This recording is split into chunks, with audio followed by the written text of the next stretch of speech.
আরে দাঁড়াও দাঁড়াও, সবাই কি ভাবছো? আমি গাড়িটা আদৌ চালাতে পারি নাকি এমনি গাড়ির উপর উঠে বসে রয়েছি? সেটা জানতে হলে পুরো ভিডিওটা দেখতে হবে।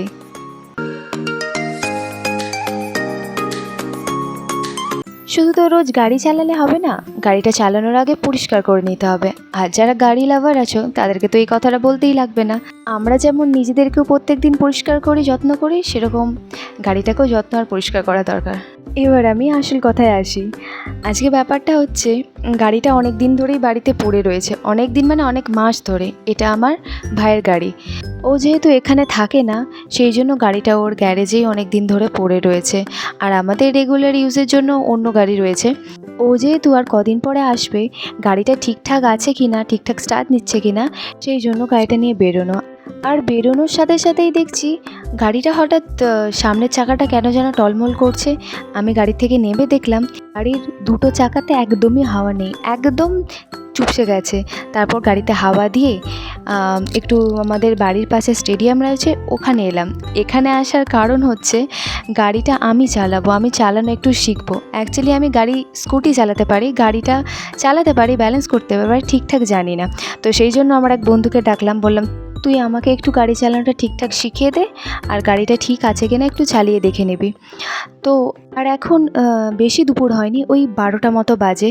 মেন রাস্তাতে আমি তো চালাতে পারবো না, কারণ আমি তো ঠিকমতো গাড়ি তো হ্যান্ডেল করতে পারবো না, অ্যাক্সিডেন্ট হয়ে যাওয়ার তো ভয় রয়েছে। সেই জন্য ভাবলাম সেফেস্ট জায়গা হচ্ছে আমাদের বাড়ির পাশে স্টেডিয়াম, অনেক ফাঁকা থাকে বিকেলে, যেহেতু এই জায়গাটা ভীষণই ভিড় থাকে।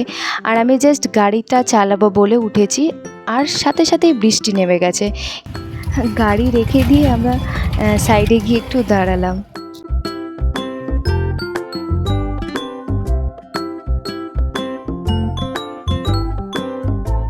আজকে ভাবলাম ভাইয়ের গাড়িটা নিয়ে একটু বেরোবো, চালাবো। রাস্তার মধ্যে বেরিয়েছি, বৃষ্টি এসে গেছে। এই রাস্তার সাইডে দোকানের মধ্যে দাঁড়িয়ে রয়েছি, অনেক দিন ধরে গাড়িটা পড়ে রয়েছে, সেই জন্য ভাবলাম একটু বেরোয় যে চালাই। বাড়ি থেকে বেরোনোর সময় একদমই খেয়াল করা হয়নি গাড়ির মধ্যে একদম অল্প তেল আছে। যদিও অনেক দূরে যাওয়ার নেই, তবুও বাই চান্স যদি শেষ হয়ে যায় বাড়ি না নিয়ে যেতে পারি, সেই জন্য একটু তেলটা ভরে নিলাম। আর রাস্তার মাঝখানে এরকম কে বাস ফেলে রেখেছে কে জানে, খুব কষ্ট করে ওখানটা পেরোতে হলো। আমি তখন বলছিলাম না যে আমি গাড়ি চালাতে পারি, ব্যালেন্স করতে পারি, কিন্তু এই যে গাড়ির মধ্যে যে গিয়ার অনেক কিছু রয়েছে না, এইগুলো আমার ঠিক মাথায় ঢোকে না। তো ও আমাকে সব কিছু বুঝিয়ে দিল, এখানে ব্রেক, এখানে গিয়ার, এইভাবে স্টার্ট করতে হয়, বন্ধ করতে হয়। তারপর সেই মতো শুনে আস্তে আস্তে আমি এগোলাম। আমি ক্লাস 9 থেকেই স্কুটি চালাতে পারি, আর গাড়ি চালানো কলেজে আমি শিখেছিলাম। তবে এই যে গাড়ি আমি ব্যালেন্স করতে পারি, কিন্তু ওই কোথায় কি চেঞ্জ করব এটা একদমই ভুলে যাই। আর চালানোর সময় কোনো অসুবিধা হয়নি যদিও, শুধুমাত্র গাড়িটা যেন কেমন আটকে আটকে যাচ্ছিল।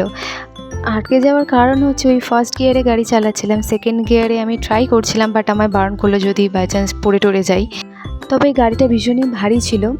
স্কুটি যেহেতু আমি এতদিন ধরে চালাই, সেরকম কিছু বুঝতে পারি না। হ্যাঁ, ওটাও ভারী, কিন্তু এটা আমার পাটা মোটামুটি ঠিকঠাকই ঠেকে গেছে, সেই জন্য অত অসুবিধা হচ্ছে না।